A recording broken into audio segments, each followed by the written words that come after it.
to introduce or how much this thing called social media and phones and tech and Wi-Fi and access to the world? How do we navigate that as moms? For me, I have to say I've been blessed in that all three of my boys were athletes. So they knew in order to get scholarships, athletic scholarships, coaches look at your social media. Their coaches talk to them about that from the time they started playing. So they have never had a very big presence on social media because of that. They knew they could watch Sports Center and see high school kids. The coaches would talk about, oh, well, we found this on their social media page from 5 years ago. Well, the child has grown in 5 years, but it still comes back to haunt you, whatever you say. And so that part, I really haven't had to deal with much with them being on social media. Now, them not responding to text messages when you go, now, yeah, that we get. And so I know I've had to text before and say, I guess you don't need a phone, because if I'm paying the bill and you can't respond, then you must not need the phone, so I can cut it off. I immediately get responses when I threaten to cut the phone off. They call you right back then. Oh, that is so true. That is so true. Funny. I think also, to Dana's point, like more of a conversation. I think a lot of times if you just tell kids no, they're going to do the opposite. But I think if you talk about the safety measures, why you shouldn't post certain things, then it's more of a dialogue versus you just telling the child no. For like our kids, like my son is 13. A lot of his friends do have social media. We don't technically allow it, but of course kids always find back doors. But we just at least have the conversation. Like, you don't know who you're connecting with online. Like you said, GPS, your location. So I think, like you said, having the conversations with them. And Shauna, to your point, is so funny because we took our kids to the park the other day, and I'm like, it was so funny because in the 90s, we would be at the park down the street, somewhere else, all for hours, and we didn't have a cell phone. Our parents just assumed we were safe.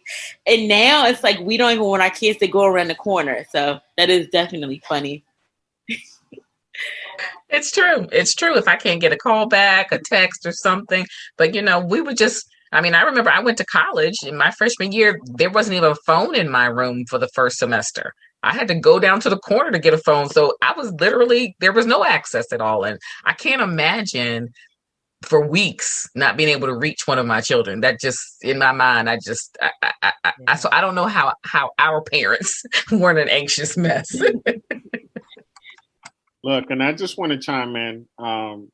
I explained this to my children. I had anxiety one day with my son just taking the trash out. And I explained to them it's just a different era.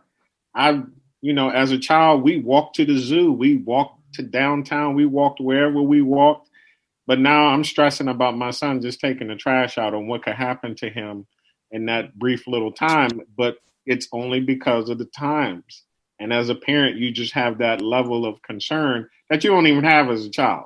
As a child, you just doing, you're not even thinking. But yeah, you're doing too much, Misty. As a dad, you're doing too much. That's what it is. You're doing way too much. Well, we are coming near the end of the show, and it has been a great dialogue. So what I would like to do is allow each mom to close with a 1 minute thought. What is the value of hope as a mother? If each of you in a minute or less could just share your contribution as to what you think is the value of hope as a mother. I think with hope comes hand in hand with faith, because I hope for the best and I have faith in God that He will lead them to wherever they need to go, and that the trials that they are going to have to face, because nobody gets through this life without them, are ones that are not going to lead them in a path or destroy their life in a way that they can't come back from. So I always have hope that they will make the best decision and make the decision that is the one that's going to lead them on the path that God has for them. I love that. Who else? The value of hope. I have hope that my children will contribute to society in a positive way. I feel like there's a lot of people who, in a sense, maybe can take away from society. So it's definitely my goal to produce children who have faith in God, who look to God, and want to give back, and just leave a staple. Amen. I would, when you mentioned that, I thought about Jeremiah 29:11. That says, "For I know the plans I have for you, declares the Lord, plans to prosper you and not harm you, plans to give you hope and a future." And that is, what I rest in, for my kids. We are raising world changers, kids out here, and God has a mighty plan for them that we can. So if we could just trust God with His plan for their lives. And it, again, may look very different than what we think their lives are going to look like.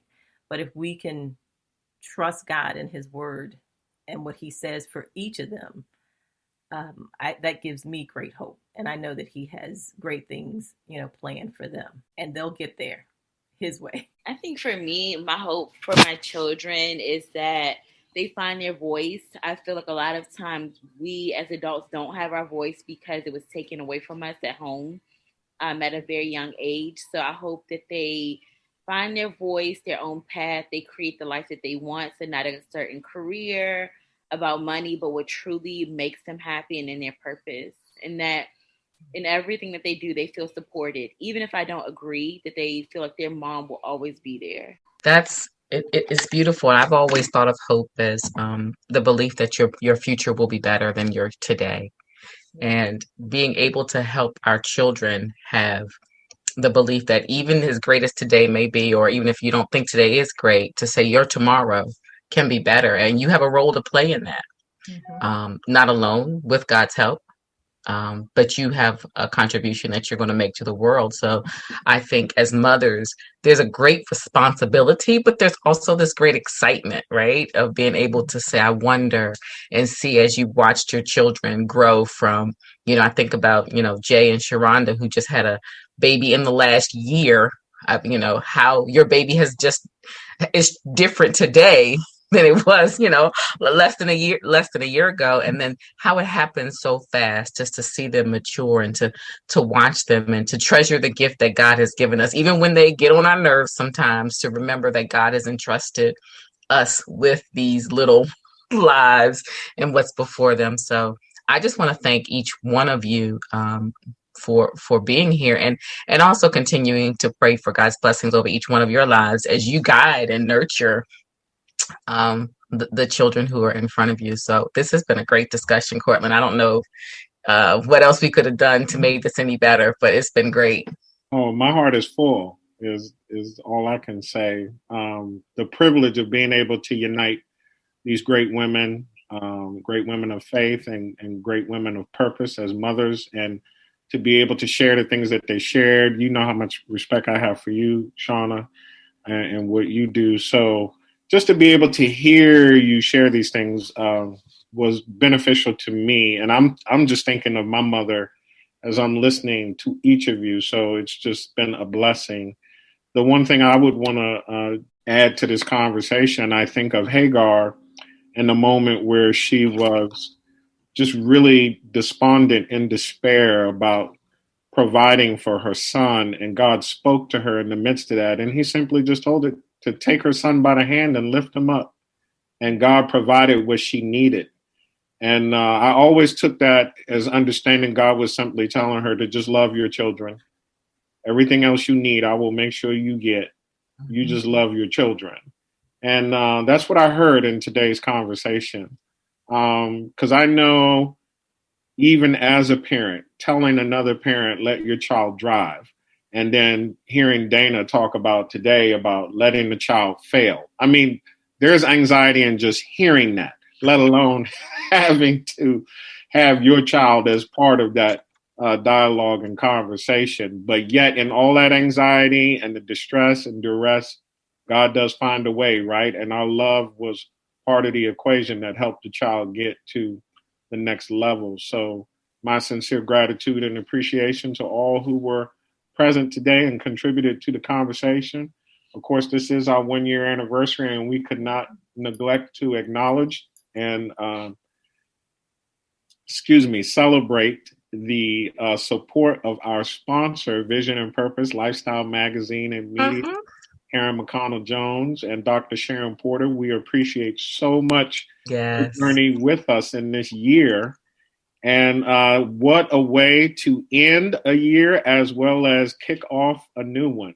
So thank you to all of our panelists. Yes. So Monica Fortune, Dana Blair, Dana Miller, Sharonda Ellegood, and Jay Simms. It has been, we just thank you. We thank each one of you and hope you do something absolutely wonderfully special for your Mother's Day. Hope someone takes care of you very, very well today for all that you do. Take the day off, kick your heels up, and let somebody else take care of dinner and everything else.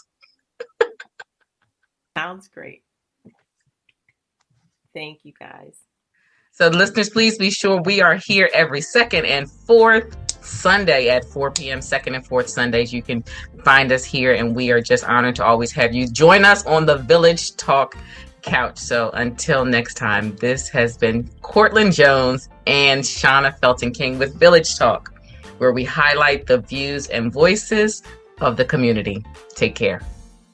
Thank you for joining Village Talk Podcast with hosts Cortland Jones and Shauna Felton King. Village Talk is a VMP media production. Join us every second and fourth Sunday at 4 o'clock p.m. Eastern Standard Time for a new episode. Village Talk, highlighting the views and voices of the community.